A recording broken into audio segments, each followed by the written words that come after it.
नमस्कार प्यारे दोस्तों, स्वागत है आप लोगों का आपके अपने चैनल आईएएस विजन में। और मैं वरुण सिंह आज आप लोगों के साथ में साझा करने वाला हूं, बात करने वाला हूं आप लोगों से अग्निपथ योजना के विषय में। भारत सरकार द्वारा अग्निपथ योजना को अभी हाल फिलहाल ही कुछ दिन पहले ही, ज़्यादा दिन नहीं हुए, ज़्यादा दिन नहीं बीते और ये साझा किया गया था सब लोगों से। रक्षा मंत्रालय द्वारा इसे बताया गया। तो हम लोग इस वीडियो में क्या करेंगे कि हम लोग दोनों तरफ का पक्ष जानेंगे। जो युवा आज विरोध में खड़ा है उसके बारे में भी जानेंगे कि उसका पक्ष क्या है, और जो सरकार है उसका क्या कहना है उस बारे में भी हम लोग जानेंगे। तो आइए सबसे पहले यह जान लेते हैं कि अग्निपथ जो योजना है इसके फीचर क्या है, इसकी मुख्य बिंदु क्या है।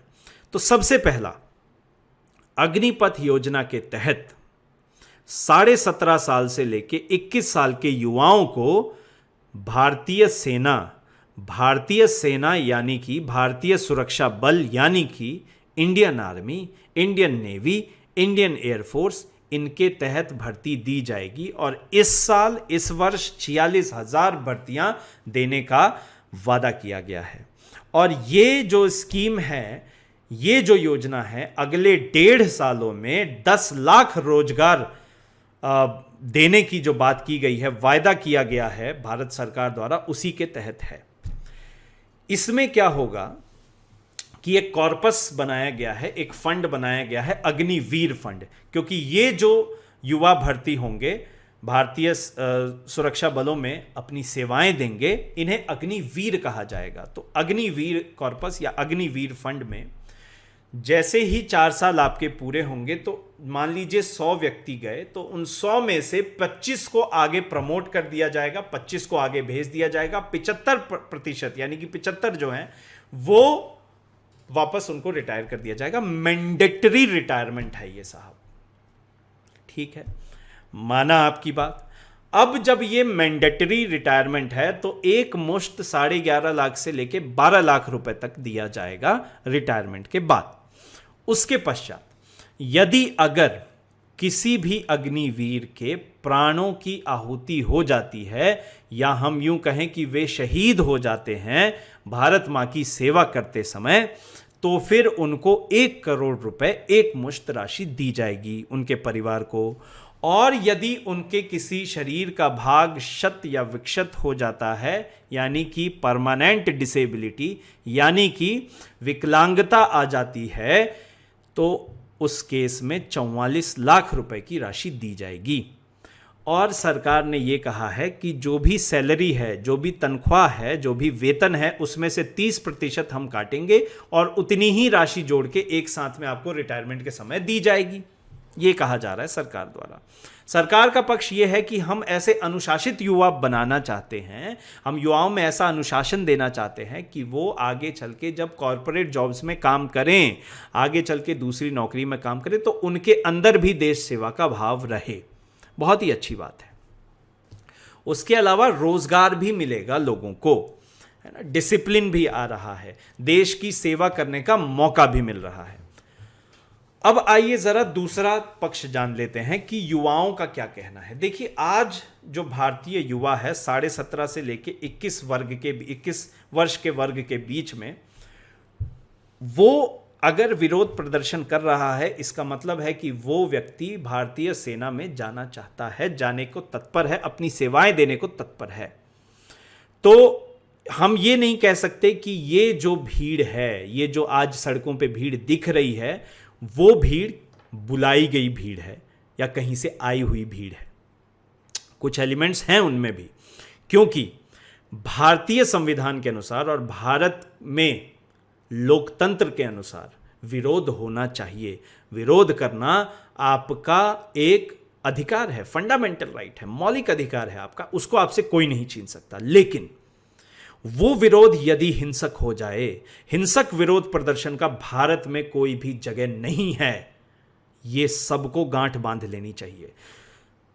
कल परसों ही मैंने वीडियोस देखे कि यूपी बिहार में प्रदर्शन बहुत उग्र हो गया है। युवाओं ने सरकारी संपत्ति, रेलवे कोचेस को आग लगाना शुरू कर दी है, रोड पे आगजनी शुरू कर दी है, जो कि गलत है। इसका सिरे से विरोध होना चाहिए। यदि आप विरोध प्रदर्शन कर रहे हैं तो आपको कोई अधिकार नहीं है हिंसक होने का। हिंसक विरोध प्रदर्शन का भारत में कोई भी स्थान नहीं है। इसी के साथ हम लोग जरा देखते हैं कि कुछ रक्षा विशेषज्ञों का क्या कहना है। इसके विरोध में रक्षा विशेषज्ञों का यह कहना है कि साहब आप 4 साल के लिए भर्ती ले रहे हैं, 6 महीने तो ट्रेनिंग जाएगी।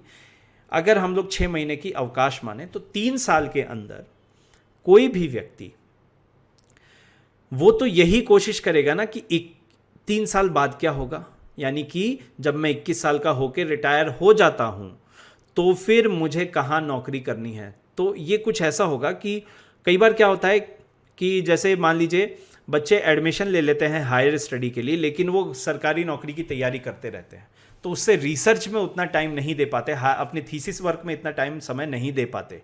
तो वैसी ही कुछ कहानी यहां पे भी हो जाएगी कि आप उनको सिखाएंगे कब, वो स्ट्रेटजीज कब सीखेंगे।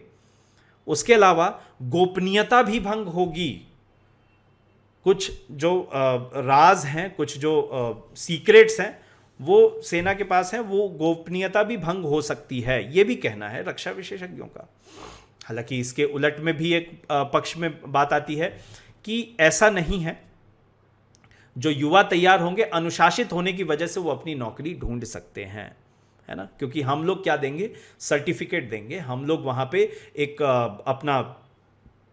अपनी तरफ से प्रमाण पत्र देंगे कि ये अग्निवीर थे, जिसको वो आगे नौकरियों में काम में ले सकते हैं। फिर युवाओं का एक पक्ष आता है कि साहब अब आप बता दीजिए, क्योंकि 17 से लेके 21 वर्ष तो है, लगभग ग्रेजुएशन का समय होता है। इस समय हमने ग्रेजुएशन नहीं करके आर्मी में सर्व किया, नेवी में सर्व किया, भारतीय रक्षा बलों में, सुरक्षा बलों में हमने सर्व किया। अब हम जब लोग मैंडेटरी रिटायरमेंट लेके आए, हमारे पास ग्रेजुएट की डिग्री नहीं है, जो कि मैंडेटरी है, हर जगह मांग रहे हैं। तो कौन सा ऐसा सैनिक है जो कॉर्पोरेट जॉब कर रहे हैं, है ना, और 17 से 21 वर्ष की उम्र में है, आप हमें बता दीजिए। तो ये युवाओं का कहना है, ये युवाओं का पक्ष है। अच्छा, उसके अलावा एक बात और आती है कि भारत में पिछले 1.5 से 2 वर्षों से जो नियमित रूप से भर्तियां आती थी सेना में, वो आनी कम हो गई हैं, बहुत ज़्यादा कम हो गई हैं, और इनफैक्ट बंद ही हो गई हैं। तो जो भी बच्चे, युवा इसकी तैयारी कर रहे थे और वो 21 से पार कर चुके हैं, अब उनका क्या? क्योंकि आपने जो नियमित भर्तियां थीं उनके बारे में कुछ नहीं कहा है, तो उस बात को भी क्लियर कीजिए, उस बात को भी आपको क्लियर करना चाहिए, सरकार से ये मांग भी है। उसके अलावा भारत में सेना में भर्ती एक रोजगार का माध्यम है। देश सेवा तो है ही, उसके अलावा रोजगार का माध्यम है, क्योंकि गांव से, कूचों से, छोटे छोटे शहरों से बच्चे सुबह 5 बजे से लेके 2 घंटे 3 घंटे लगातार 15 किलोमीटर, 30 किलोमीटर, 40 किलोमीटर तक भागते हैं अपने आप को फिट रखने के लिए, मजबूत रखने के लिए, ताकि सेना में भर्ती पा सके। उनके इस पैशन को आप सिर्फ एक टूर ऑफ ड्यूटी की तरह पेश कर रहे हैं, एक टूर ऑफ ड्यूटी का मौका दे रहे हैं।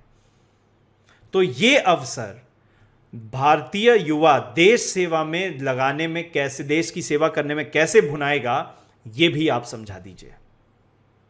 वो कौन से ऐसे पैरामीटर्स हैं, वो कौन से ऐसे परिदृश्य हैं जिनको लेके आप 25% को आगे प्रमोट करेंगे और बाकी 75% अग्निवीरों को आप रिटायरमेंट दे देंगे, यह भी आपको बताना चाहिए। तो इन सब चीजों को लेके भारतीय युवा जो है आज विरोध प्रदर्शन कर रहा है सड़कों पे। जो आप भीड़ देख रहे हैं वो है, हिंसक होने का अधिकार किसी को भी नहीं है। आप प्रदर्शन कीजिए, हिंसा मत कीजिए, वो आप नहीं कर सकते। अब समाधान की यदि बात करें तो भारतीय सरकार को पहले इसे 4 साल, 5 साल, 6 साल चलाना चाहिए था, और चला के उन्हें आंकड़े भारतीय नागरिकों के समक्ष पेश करने चाहिए थे, है ना। इंडियन सिटीजन्स के सामने इन्हें पेश करके बताना चाहिए था कि देखिए ये आंकड़े ऐसे हैं और इसीलिए हम इस योजना को अब परमानेंट कर रहे हैं।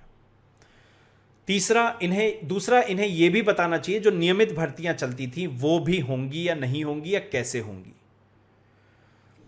तीसरे पॉइंट यह है कि आप इसे लॉजिस्टिक्स हुए, ग्राउंड ड्यूटीज हुई, इन सारे जो लाइव जिसे हम ये कहते हैं ना कि इन्फेंट्री है, इसकी बजाय कैवलरी है, इसकी बजाय आप इन सारे लॉजिस्टिक्स और इन सब पे आप इसको लगा के देखिए, ट्रांसपोर्टेशन, इन सब डिविजन्स ऑफ सुरक्षा बलों पे आप ये लगा के देखिए, आर्म्ड फोर्सेस पे ये लगा के देखिए, राइट।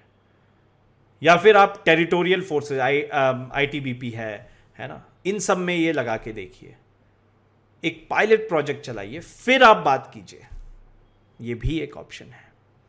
उसके अलावा एक इसमें सलाह हमारी तरफ से ये भी है कि भारतीय सरकार को आगे आके अपने प्रवक्ताओं के माध्यम से ही सही, लेकिन भारतीय युवाओं के मन में ये विश्वास जगाना चाहिए कि इस योजना के लाभ क्या हैं, क्योंकि जो जो लाभ आपने बताए हैं वो लाभ उतने कारगर सिद्ध नहीं हो रहे हैं युवाओं के मन में, तो बात करनी चाहिए। एक और पॉइंट आता है कि सिंगापुर, साउथ कोरिया, इजराइल, ऐसे देशों में भी तो होता है मैंडेटरी सर्विस है, 2 साल 3 साल 4 साल की। तो ऐसा इसीलिए है क्योंकि वहां पे देश प्रेम के अलावा आत्मरक्षा भी जरूरी है। भारत में भी है, इसका भी शिक्षण मिलना चाहिए, लेकिन उन युवाओं का क्या जो कि 21 साल की उम्र पार कर चुके हैं और जो तैयारी ही सिर्फ भारतीय सेना में भर्ती की कर रहे थे, रंगरूट जिसे कहते हैं, है ना। तो ये सारे के सारे पॉइंट्स हैं। एनसीसी को भी आप प्रमोट कर सकते हैं अग्निवीर के रूप में। तो ये आपको क्लियर करना चाहिए भारतीय सरकार द्वारा, कहीं ना कहीं ये नहीं हो रहा है।